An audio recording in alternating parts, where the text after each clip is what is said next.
Welcome to the Real Estate Syndication Show. Whether you are a seasoned investor or building a new real estate business, this is the show for you. Whitney Sewell talks to top experts in the business. Our goal is to help you master real estate syndication. And now your host, Whitney Sewell. This is your daily real estate syndication show. I'm your host, Whitney Sewell. Today, our guest is Pili Yarusi. Thanks for being on the show, Pili. So honored to be here. Thank you so much for having me, Whitney. Yeah, I'm honored to have you on the show. Her husband, Jason, has been on numerous times. We've talked about numerous things on the show. They're just an amazing team and have accomplished so much in the last few years in this business. So it's an honor to have the mastermind in their business on the show finally. But she says, Aloha. Pili's a loving mom whose goal is to spread Aloha by showing others how to live a fit and rich life. Pili is a co-founder and operator of Yarusi Holdings, LLC, a multifamily investment firm with her amazing husband and partner, Jason. She co-hosts the Jason and Pili Project, Moms of Multifamily, and more, Moms of Real Estate. So, Pili, welcome to the show. It's an honor to just catch up with you. Personally, I just enjoy you and Jason and have for a few years now that we've known each other and speaking at your events. I'm always grateful for that. And it just as many people, you all are helping not only just to learn to stay fit, but just how that's important and just your entire business and in so many ways that's connected through mindset and morning routine, which I hope we're going to get into a little bit today. But give us a little more about who Pili is and your part in this business as well. So I was born in Hawaii. That's where all the Aloha comes from. It's in what I do. It's how I live. It's in our new book.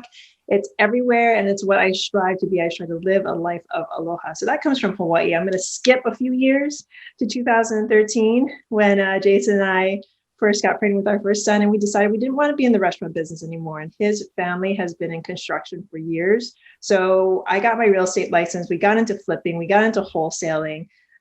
Again, I'm going to skip a couple more years. 2016 happens, and I go to some RIA meetings, and somebody comes up to me. He's like, I have a couple of deals in Indiana. I'm like, no, we don't do buy and hold. And no, we don't do turnkey. He was like, no, you have to look at this. The numbers look good. So he gave me a brief overview. I was like, okay, let me sit down with these numbers. So I sat down with the numbers and they actually looked good, but I was missing something. So sat down with Jason. He was like, actually, these look really good, but I wonder if they have like duplexes or like fourplexes. I was like, I'll go ask. So we ended up partnering with this guy. We ended up funding. We funded the everything for the turnkey property. We didn't actually have them do everything. We bought the property, so it was under our name. We funded the construction. We're like, put whatever you want on top of it. Whatever your funding is, as long as the numbers still work, we'll pay you, it's fine. So that was fantastic for a year. We bought 2 of those with this company, and it was going great, except if there was we had one of the units, we lost the tenant there. So we were out 25% of our investment was gone. So we're sitting down one day at dinner and Jason's like, well, you know what, Pili, if we can do this with 4 units, 2 buildings, 4 units, couldn't we do it with 40? How about 100? How about 400? I was just like, kapow. It was like my brain exploded because I was like, what are the numbers on that? What's the money on that? Can we even do that? Is that even legal for us to do? He's like, yeah, there's people out there that own buildings. I mean, there must be some way to do it. So my mindset at the time was, I don't want to say closed, but I couldn't think of those numbers. And I've talked to a lot of new real estate people that get into real estate, people that first get into syndications, and they have the same mindset. They can't think of the numbers. So when we got a mentor and as we took down our first property, I started to finally see how those numbers work and how it has worked for us for the past, it's like 5 years now. And we're closing on our 10th deal on Friday. And it's been an amazing ride. And we completely closed our flipping and wholesaling business. We still have the construction company, but those are 2 separate entities, and we've thrived under real estate syndication and large multifamily.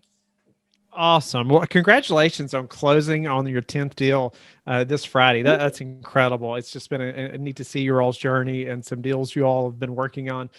Just congratulations. First off, I know it's not an easy path. I've been there, as well, to getting to that, to that 10th deal for sure, and building that syndication business.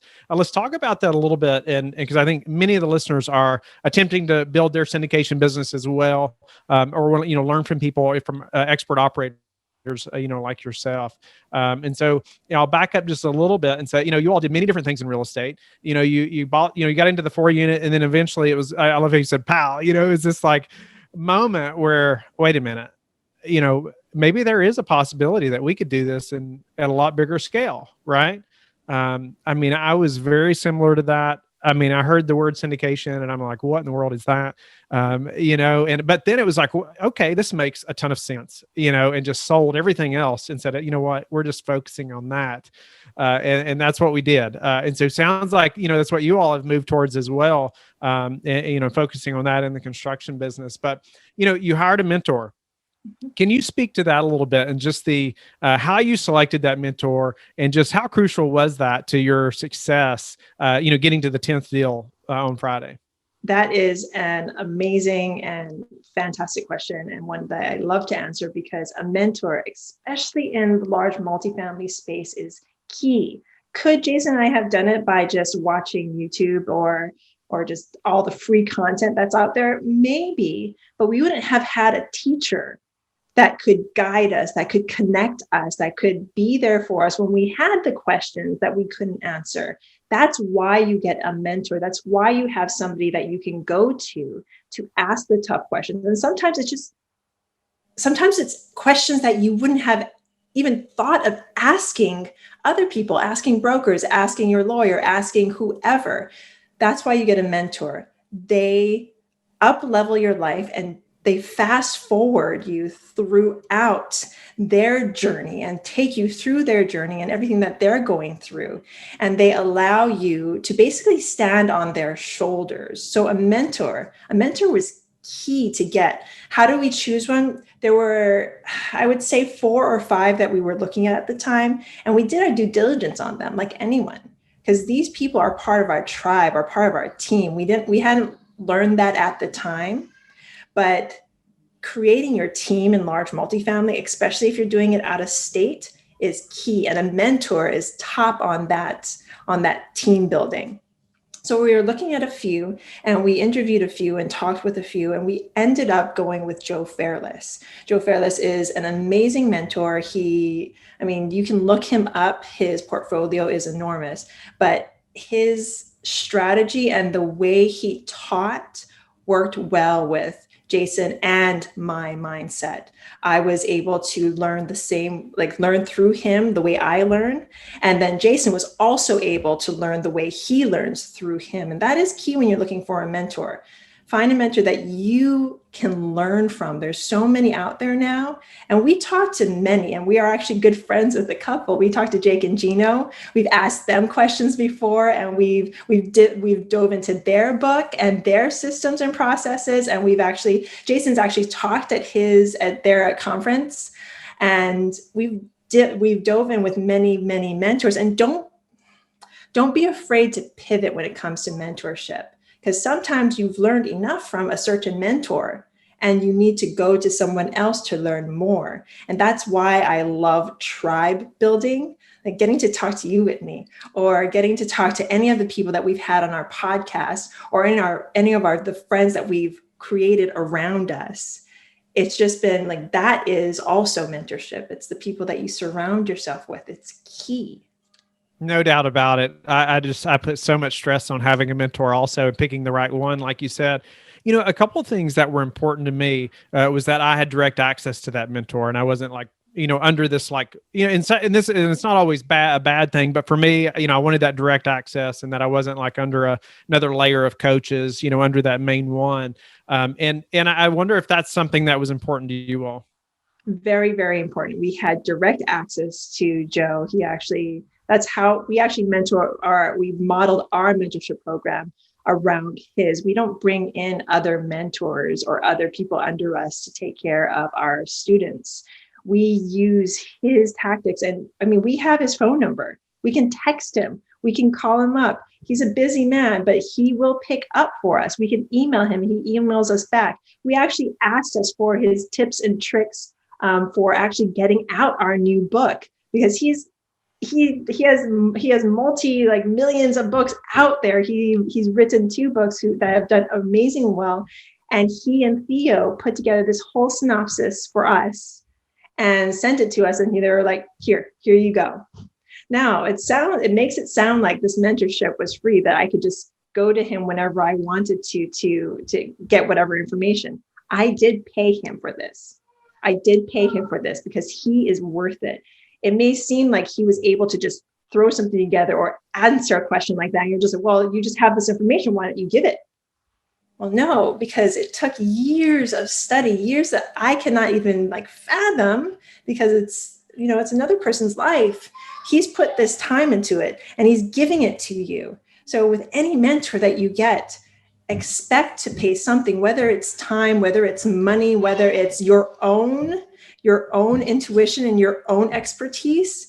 Pay into them, give value first, and you will get tremendous value in return. So worth it. When I first signed up for a mentor, I also signed up with Joe, and I, did all these things, to try to figure out who that person was. And I've talked about it on different shows, but that was and it's many, many times more expensive now than it was then. But, at that time, that was a massive decision for my wife and I. We were like, should we really spend this much money? On this, on a mentor, and so it was a big decision. And obviously now we're so glad we did. And just like you, it's been so crucial, but I have had many mentors for different things, depending on what it is, like you talked about.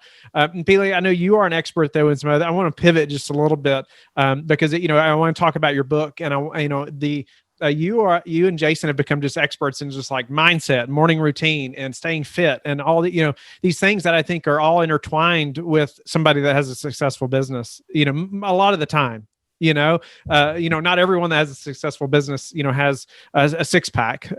However, many of them do. But you all are just amazing in your routine and just how structured you are. And I believe, when I took a hold of my morning routine, that's when things started to change for our business in a big way. And so I want to hear that from you. I want to hear, about your mindset and your morning routine, and help the listener to think through that and to think through why that's important, and some things they could even put in place tomorrow that they could be doing, and even how your book, and speaking of which, their book, How to Master a Fit, Rich Life in 15 Days. Pretty incredible. I'm looking forward to reading that myself. 15 days. that's incredible. But help us to get started, Pili. Help the listener to get started tomorrow with that morning routine that's going to help project them, to success in real estate or whatever, business that may be.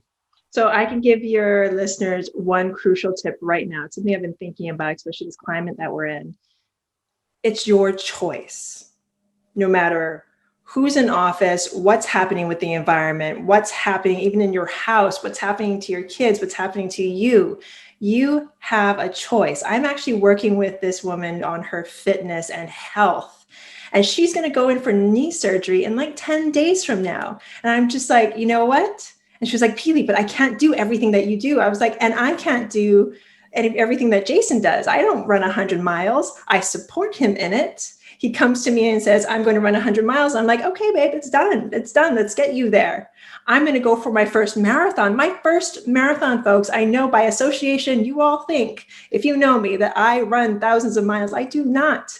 I maybe run 2 or 3 a day, maybe, if I feel like it. Sometimes it's yoga, sometimes it's weights. But going back to this amazing woman that I'm working with, she's like, well, I'm getting knee surgery and I have an addiction to Diet Coke and I can't get out of bed some days. I have clinical depression. I was like, okay, number one, let's talk about all of that. Make sure you're going to a doctor. I suggest a nutritionist because I'm neither of those. Disclaimer. But I'm a really, really, really good cheerleader. And what I told her is that it's her choice. You can choose to drink 12 gallons or liters of diet soda a day, or you can choose to drink 11. Then maybe tomorrow or maybe next week, you'll choose to drink 10. Do you know in the course of the last month, she's down to 1 bottle? You know what that does for the human body? That's incredible. All the sugar intake, all the preservatives that she's not drinking now, because she made the choice. It wasn't my choice. I just gave her sort of a guide. She made the choice. So my first thing that I want to get to you guys is make the choice. If you want to do something better for your life, whatever it is, make the choice and then go do it and take the incremental steps to get you there. So with our book, I'm so excited about this book. So How to Master a Fit Rich Life in 15 Days. So yes, it says it'll do it for you in 15 days, but this book won't do anything for you unless you make the choice. Unless you make the choice to pick it up, unless you make the choice to read it, and unless you make the choice to implement some of the steps that are in this book. So my favorite part of the book is I bring a little Aloha into it. So Jason and I were talking about our morning routine. His is a little different than mine. And sometimes mine starts a little later than his, but it's all about doing you. So for Jason, he wakes up at 4:32 a.m. on the dot. 4:32, because 4, 3, 2, 1. He just had one win. He took on his day, woke up before the sun, got out of bed, splashed water on his face, made his coffee, and got his morning routine started. So it was 4, 3, 2. And some days I wake up right out with him. Sometimes I wake up actually 2 minutes before he does. And other days I sleep in because I know my body. If I need the rest, or if some reason the kids woke up the night before and I stayed up with them, I know me, I'm not going to force myself to get up at 4, 3, 2 because I've made some rule. It's okay to make the rules for yourself, especially for my mamas out there. If you need to give yourself that extra 2 hours, you do that. So for our morning routine, we've called it Aloha. It is awakening, love, opportunity, health, and aspire. So it's basically you get out of bed, you get your day started, you jump out of bed, you either brush your teeth, throw water in your face, anything to wake your body up, whether it is at 4:30, 6:30, or 10 o'clock. I've talked to some women. You wake up and you get it done. You get out of bed. You make your bed, make it so you can't get back into bed. That's the best thing. And I've combated depression in the past. That was the best thing I've heard, was just to get out of bed, get out, even if it's just for an hour, 10 minutes, get out of bed and get your day started. So love, for the next 5-10 minutes, sit with yourself and feel gratitude, pray, just have some silence just for yourself. And guided meditations works too. I use either Calm or Headspace. I have them both on my phone. I use them. Sometimes I open up YouTube and I listen to a little bit of Tony Robbins. It's whatever you're feeling in the day to really get you centered and inward thinking. Because in order to do the next thing, which is opportunity, you have to be good inside to see the visions outside. So with opportunity, it's all about seeing. You have to see the thing and believe the thing before it actually happens to you, before it actually comes your way. I mean, I'm sure you've had this, Whitney, that you've had a goal and you've seen it so much and you know what it looks like. You know what that number looks like, or you know what that building looks like, or you know what that thing looks like, or that person looks like. And as soon as that opportunity comes to you or comes across your desk, you actually see it.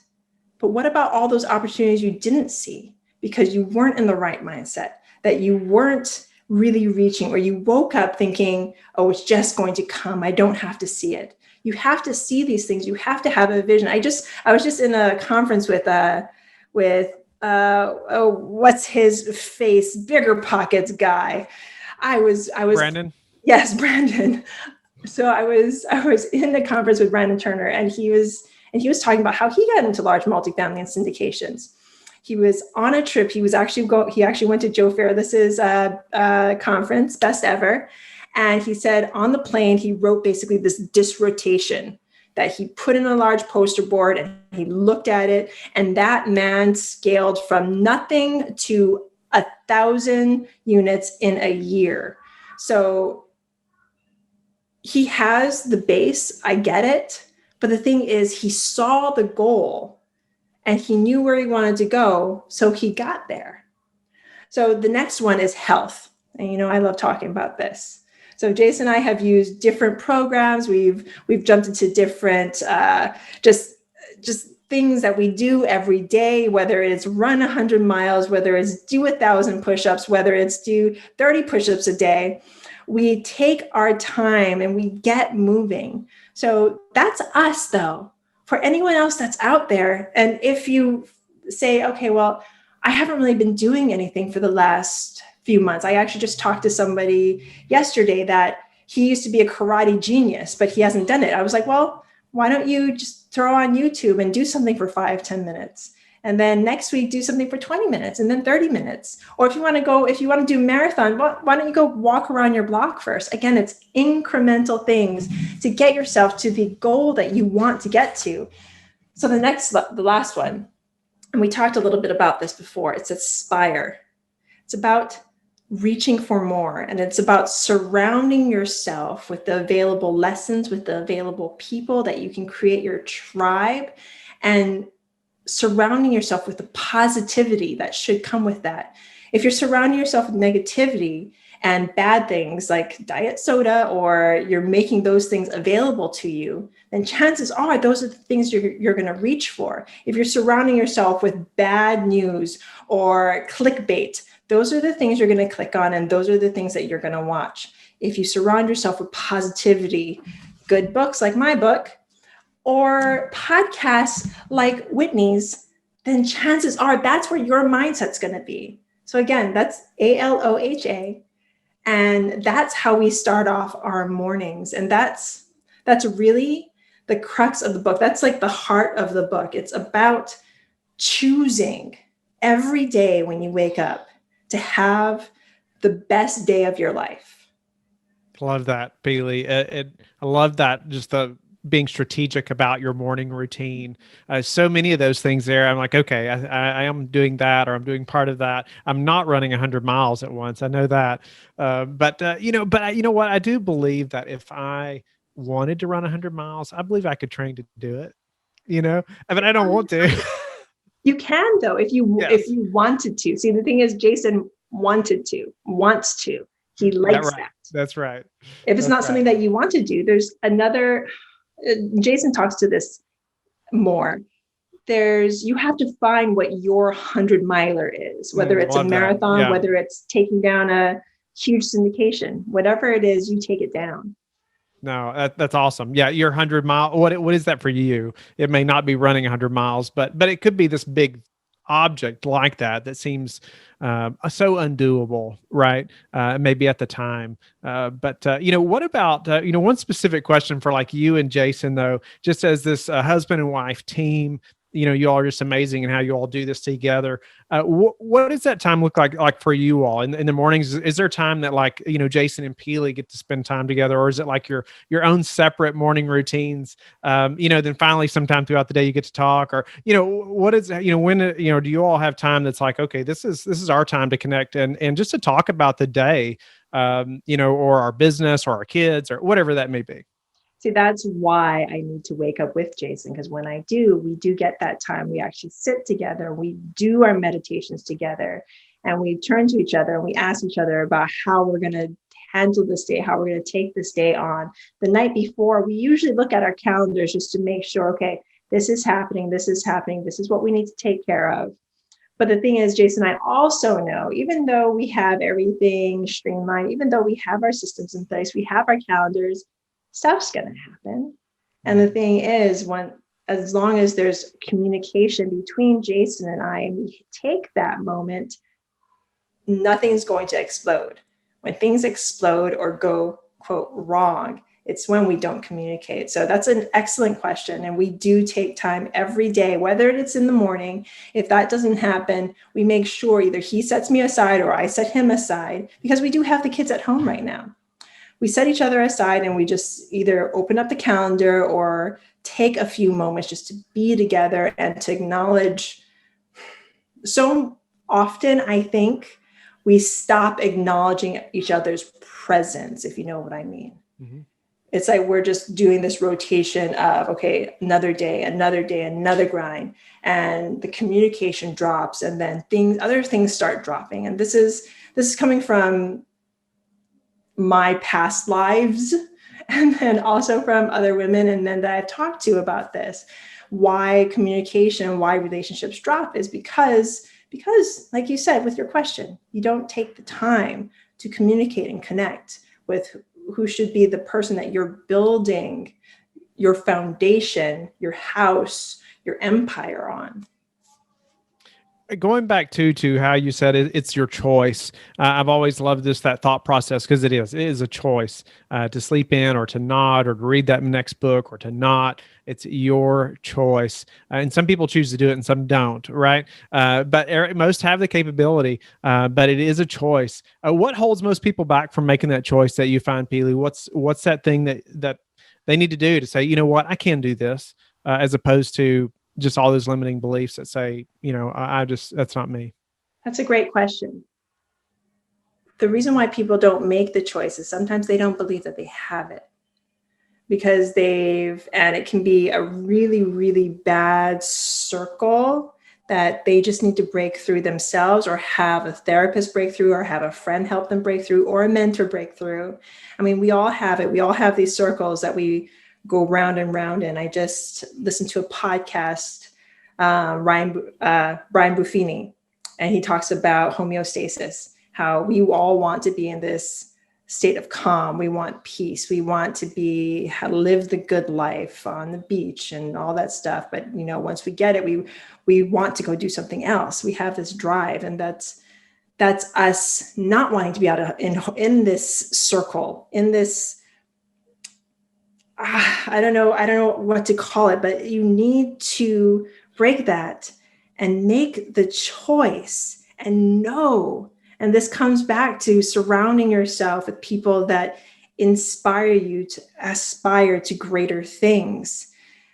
By doing that, you'll have a hand to hold that will take you out of the circle that you've put yourself in. For instance, the friend of mine that I'm working with, she thought that this was the circle that she had to be in. She was depressed. She has to go have knee surgery. All these things have happened to her, especially in the last year, that could have gotten her down. But all she really needed was a hand to reach out, whether it was my hand, whether it was a podcast she listened to, whatever it was, it gave her the permission to succeed and to make the choice. But I want to give your listeners one more tidbit, is that sometimes you do need a mentor or a friend to give you the permission. So if you need that right now, I give you the permission to succeed. If you needed that, somebody you might not even know, give you, a listener, the permission to succeed. But the thing is, you don't really need it. You don't need my permission. You don't need Whitney's permission. You don't need anyone's permission to succeed. You just got to make that choice. Reach your hand out and grab it, what it is that you want.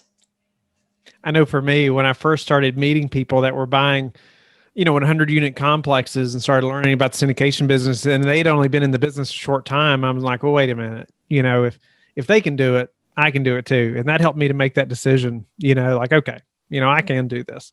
But, Pili, just a few more questions before we run out of time. What's a way that you all recently improved your business that we could apply to our business? One way that we improved our business is that we partnered with more people. The deal that we're closing on Friday, we didn't actually source that deal. We didn't acquire it. A friend of ours acquired it. Another partner that we worked with on another deal. And he was like, he knew us as amazing asset managers, and he knew that we could get it done. So we partnered up. He said, I have this deal. And we said, well, we have this. We partnered up when we're getting it done. So that's one way we extremely leveled up just in the past couple of months, was partnering with the right people. Crucial, especially in the syndication business. What's your best source for meeting new investors right now? Right now, talking on podcasts, getting my message out there. We have a live cast every day, the second cup of coffee. That starts a lot of conversation. And you don't have to just go for investors. Talk to your doctor, talk to your dentist, talk to anyone that you have the ability to talk to or connect with, because people, especially right now, they really want to connect. So if they find that they can connect with you on one hand, chances are they're going to connect with you on the other hand, which is your investment business. What's the number one thing that's contributed to your success? The number one thing that's contributed to my success, I have two answers in my head. Which one should I go for? So the really, really cute and fluffy answer would be Jason, our partnership. Fluffy Jason? Fluffy Jason. The Jason I get to hug and squeeze. His mindset and my mindset, I mean, we met working. I skipped over that part. We met working. We were both managers. We used to butt heads a lot because our mindsets were so different back then. And they still are. We are opposites on a lot of things, but the way we mesh has made us so successful. And this is for your listeners. Don't let your success and your drive and anything that's within you, don't give the credit or the excuses to anything out there, whether it's the government, whether it's your university, whether it is whatever it is. You are your success. When it comes down to it, you choose the success, because your success is going to be different from anyone else's. My success, what I think of what is success, is different from Jason's. Although our lives are so entwined and I love him so much, the thing is, my success is based on what I'm feeling. If I'm not good inside, I could be the most successful person, have $1 billion. But if I don't feel it, then it means nothing. So again, I'm going to come back to the choice. You have to choose that success, whether that success is getting out of bed, celebrate it, whether that success is taking down a 200 unit building. Great. You celebrate that success. I have a math question for you. How many zeros are in a kabillion? I'm kidding. Infinite. That's infinite?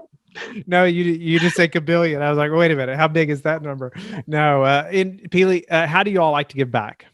We actually give back to Imagine, is one of our favorite.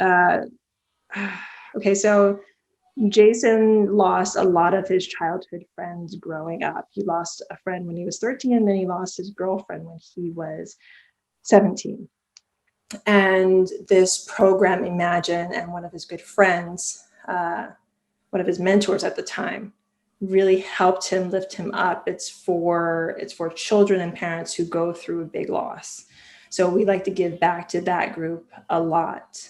And right now I'm looking into the American Cancer Association, because I've had some family members just in the couple of past years pass away from cancer. And those are two of the biggest ways we like to give back, monetary wise. Awesome. Pili, I know you all are giving back in a lot of other ways, and mentoring, helping people in this business. I'm just grateful to have you on the show today and get to catch up a little bit. I just always enjoy you and Jason a lot. And, just grateful for you just really walking us through your all story to syndication and getting a mentor, some things around that. I get questions like that all the time about, how to find a mentor, how to know which one's right, and all those things. Congratulations again on closing this 10th deal on Friday, and on the book. I would encourage the listeners also to look that up. I know Pili's going to tell us how to find that, but then also going into just to the mindset and morning routine and laying out, it is your choice, and just the acronym Aloha and how that helps you all structure your morning, and just the importance of that. Tell the listeners though how they can get in touch with you and learn more about you. So the best way to get in touch with me is just to go to my website, www.yarusiholdings.com. If you want a really quick way to get a hold of me, find me on social media. I'm probably the only Pili Yarusi, spelling someplace down in the notes. Pili Yarusi, looking up on Facebook, DM me. I am completely available. And then as for the book, right now it's not out yet, but it's special for your listeners. If they text us at 908-224-6876. Again, that's 908-224-6876. We will send you a book for free. We just need your address and we'll send it for free. But you have to text Whitney Syndication book.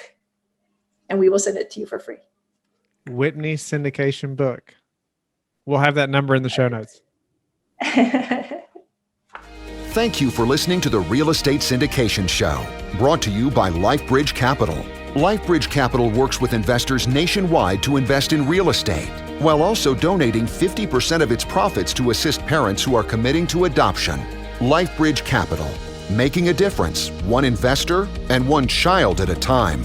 Connect online at www.lifebridgecapital.com for free material and videos to further your success.